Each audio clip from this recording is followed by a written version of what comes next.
Hey guys, welcome back. If you're new here, my name is Becca and today I'm going to be unhauling some books.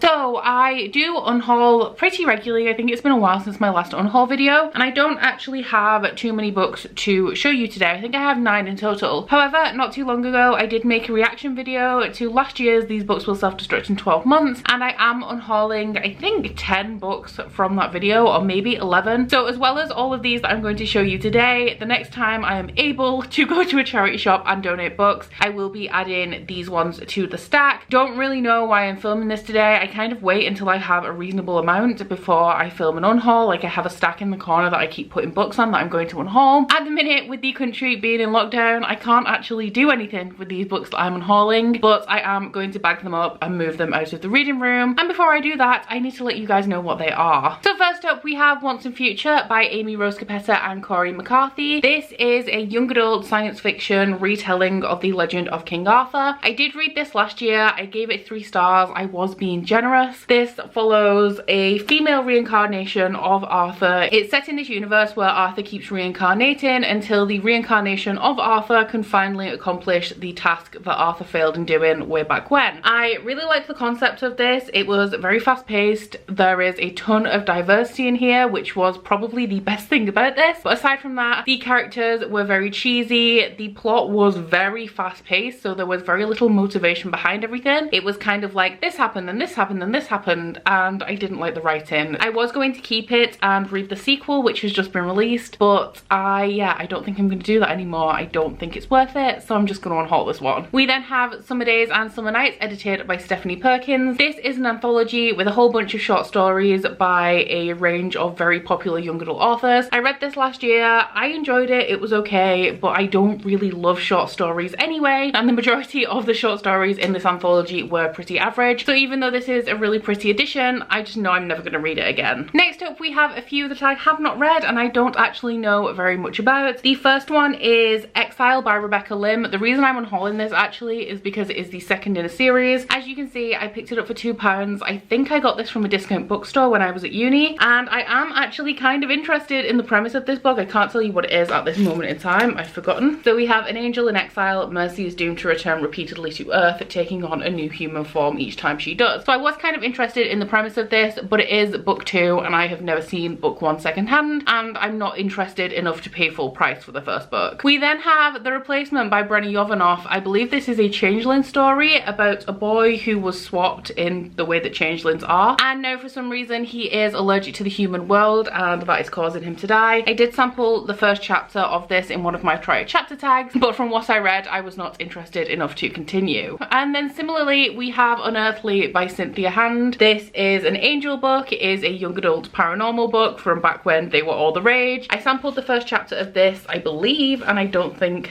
I liked it very much again, so I'm going to be unhauling this one. Next up we have The Lord of the Rings by J.R.R. Tolkien. This is a bind up of the entire trilogy. I've had this copy for absolutely years, and to be honest it has put me off reading The Lord of the Rings because it's so huge and the text is so small. So I have actually been looking to replace this with individual copies of each book for quite some time. Now Ashley from Frolic Through Fiction, the wonderful lovely forest fairy that she is, actually bought me the really nice hardback editions of the individual books, so I no longer need this enormous doorstop. And now because I have the much less intimidating individual books, it's probably a lot more likely that I will actually pick this series up sometime soon. Ones that I'm a little bit sad to get rid of, and that's just because they're kind of expensive, is volume 1 and 2 of The Umbrella Academy by Gerard Way and Gabriel Barr. I love graphic novels. It's not often that I unhaul them, even if I'm kind of ambivalent. However, this was just a huge disappointment. So this is a graphic novel series that Netflix made a show based on called The Umbrella Academy. So I picked up the graphic novels hoping that I would enjoy them as much as the series, and also hoping that I would gain a little bit more knowledge that wasn't explored in the show. However, what I found when I read these is that the show actually did a better job with this narrative than the comics did. The storyline of this is that we follow a group of adults who have superhero powers. Now, they were born under very mysterious circumstances and they were brought together by a billionaire who trained them in their powers and turned them into superheroes superheroes when they were children. They were childhood sensations, they were very famous, however they had a very dysfunctional upbringing, as you can imagine, and this series follows them in their 30s as they have come back together again for the funeral of their adoptive father, and something happens which means that they have to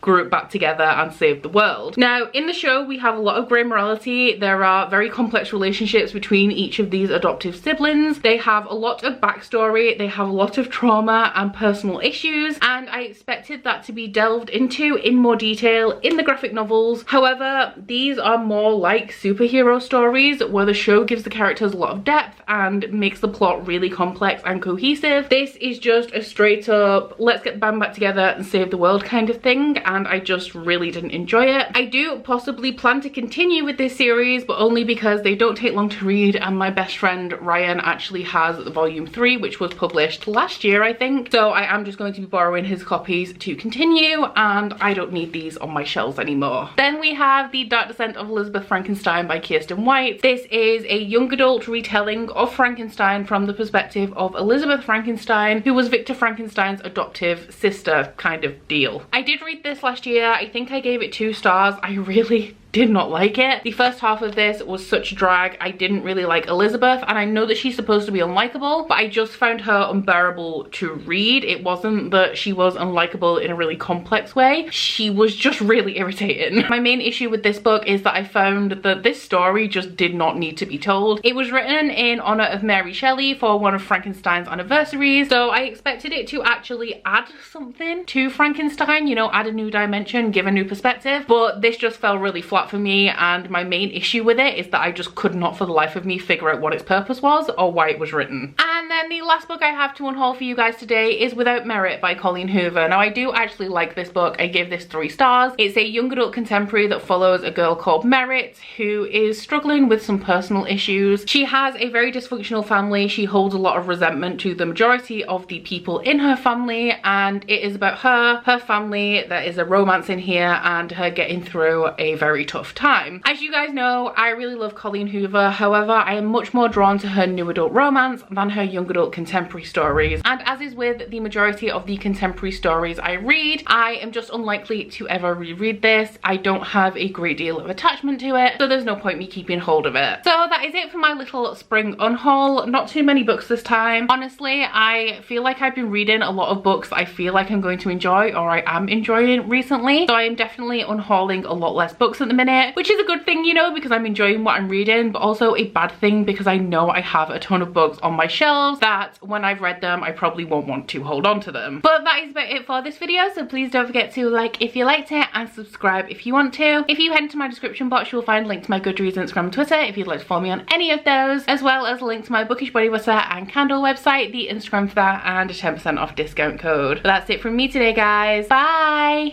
Oh, you bite your friend like chocolate. You say you'll go where nobody knows, with guns hidden under our petticoats. We're never gonna quit it, no, we're never gonna quit it, no.